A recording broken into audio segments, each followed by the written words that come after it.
Hello friends, it's Lena. I wanted to do another video today and talk about these cool inks that I've been playing with, and also this really neat invention called liquid watercolor. I think I'm saying this right. It's Brea Reese. This is the brand that I got yesterday, and I basically got this brand because, well, first of all, it was the only one there, but also I wanted something to just test the idea of liquid watercolor, because Dr. P.H. Martin's actually makes, they make the inks, but they also make liquid watercolor, and I think it's the Hydrus by Dr. P.H. Martin's, and it's liquid watercolor, and I've seen an artist use it, and I really wanted to try to use it because it looked like maybe they were using less, she was using less watercolor.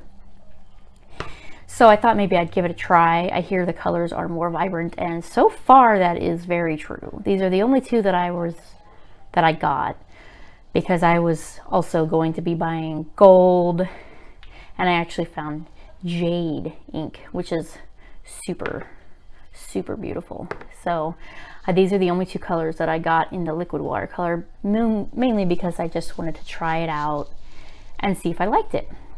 So far I really like it, but I wanted to show you guys, kind of, for those of you who do watercolor or play with inks but haven't ever tried the liquid watercolor. Basically you just put a couple drops in there,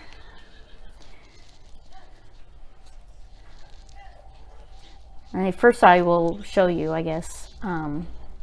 I'm using the medium magenta. If you can see that, medium magenta. This is called watercolor ink, but I'm not sure if it's any different than liquid watercolor. So I will definitely know that once I purchase my first Hydrus. I also got Lake Blue because I do like making purples, and these do make a very beautiful purple. So as you can see, it's a controlled thing here, so I can just make a couple drops and then that'll be it. And you can reactivate it. It is reactivated. It's just like regular watercolor, only the tubes are fun, and they have very good quality. Like I use, this is the yellow I'm going to use. The tubes this is very good quality, but at the same time it's kind of hard to control sometimes how much comes out. See, it just kind of spilled out of there. And I don't wash my palettes very often because I feel like I'm just going to waste watercolor if I wash my palette. So I have a lot of palettes that are full right now, but with these, since I was using these this morning and last night, I've been able to control how much I use and not wasting any of it. I chose to get some of these iridescent colors mostly because I've really been wanting to play with gold lately, or actually for quite a while now, probably a year now, but I haven't really gotten to play with the gold ink yet. So the gold ink I got yesterday also, as well as this jade, which I found, and I was very happy because I really like the color jade. So I didn't even know this existed until I went there and said, "Oh, look at that." Anyway, so these are the two iridescent inks that I have. And then, of course, I have my brown and my black ink. Okay, so with the inks, I've actually been putting them in my palette. Ink, I'm pretty sure, does not reactivate, so use it sparingly.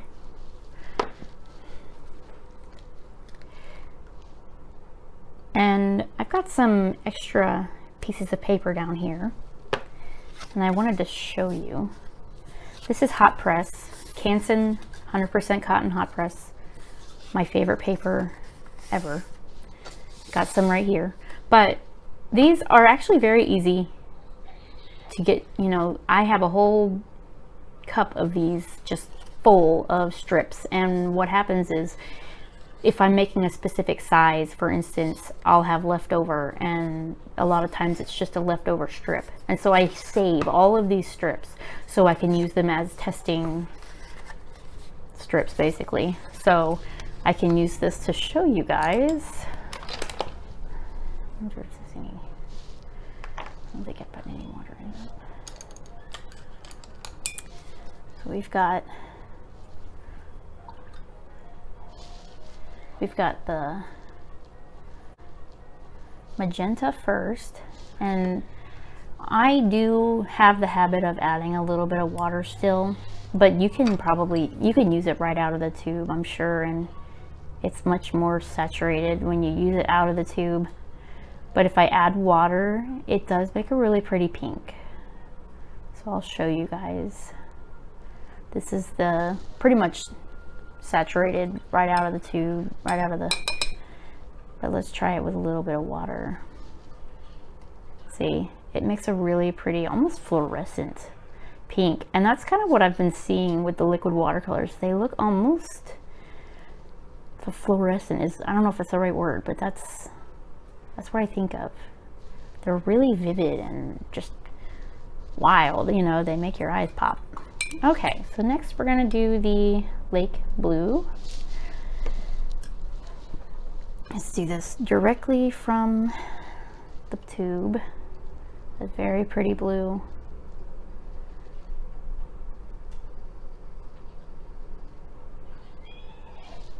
Okay, and then I will add some water to it and make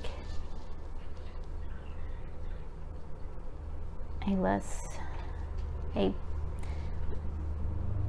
lighter blue, or a less saturated blue, or, well, I don't know if less saturated is the right color, the right word either. But you can definitely see what I mean. It's lighter. So next I'm going to mix these two together because they make some beautiful purples. I love the purples. And actually with these, with the liquid watercolor, I actually like mixing them on my paper. I don't mix them very much in here. I actually have more fun mixing them on the actual painting and seeing what the different textures and patterns they can make just by melding together. It's very pretty. So now I'm going to take this yellow. This is Hansa Yellow Medium by Daniel Smith, and I'm going to do a little bit of red. And I'm going to make orange. So as you can see, you can mix it with tube paint. You can even mix it with ink, because I've been doing that too, just playing around with these. Now I'm going to make green, and I hope you guys know how to make green. Green.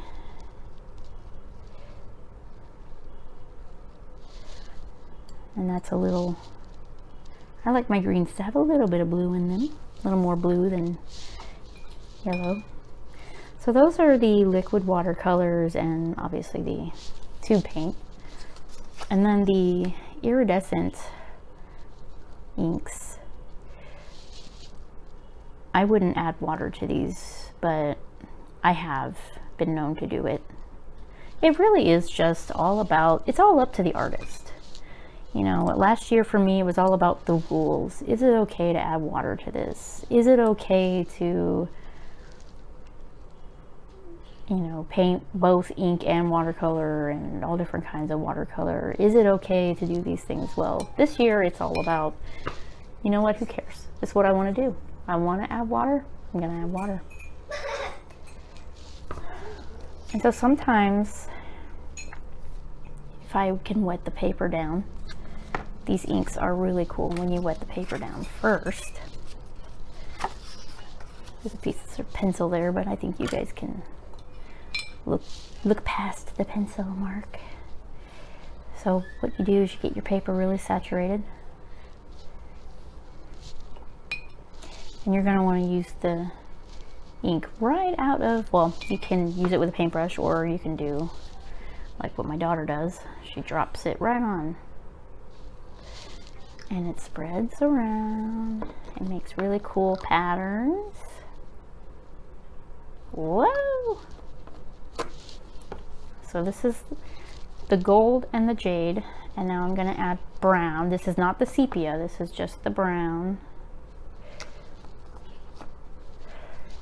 And one thing to remember when you do these is it will only go where the water is. So it's the same way with watercolor. Usually it'll only go where the water is. Obviously that's black, but check that out. It's like a black hole right there on my paper. Now what I can do is I can add a little bit of jade right here in these golds areas, and I can do some gold right here. It's just up to you what you want to do with it. Just play a little and maybe get a little messy before you even start, just to kind of get the idea of the feel of what you want it to do. And doing stuff like this, just testing it, really shows me kind of new techniques, new effects that I can get. I mean, look at these cool little tendrils that are coming off of these. I love it so much. I love that kind of, when that happens on my painting, I'm just very excited. And if you want, you can go like this, and you can go like this. Look at that. Look at that. That's cool. See? I don't know. I think if art doesn't excite you, then maybe you should be doing something else. It can be nerve-wracking at times, yeah, but I think at the same time we're still excited to play, and you need to be able to be excited to play. If you haven't played in a while, go play. Go get messy. You don't have to make... I think that's one of the things I'm learning is not everything has to be a finished piece that you can hang a gallery. Sometimes it's just playing around and just learning who you are as an artist and what makes you excited. And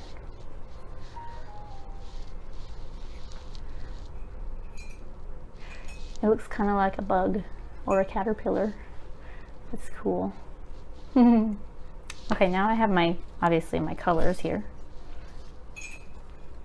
Obviously I can make, you know, much lighter versions of this, and I can make a red or purple or a blue or purple. I can make a red or orange or a much yellower orange. Same with the green, blue or green or a yellow or green. But I just have a good basic idea of the colors that I have right here. And I'm not exactly sure yet what I'm going to paint. I'm thinking trees. I like trees. Trees are usually my go-to. I also like, you know, apparently I like drawing fish this year. Sceneries, landscapes. So I'm not sure yet what I'm going to paint. I'm going to brainstorm, and then I will go ahead and work, and well, you guys can see what I can come up with at the same time that I'm going to see what I come up with.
you.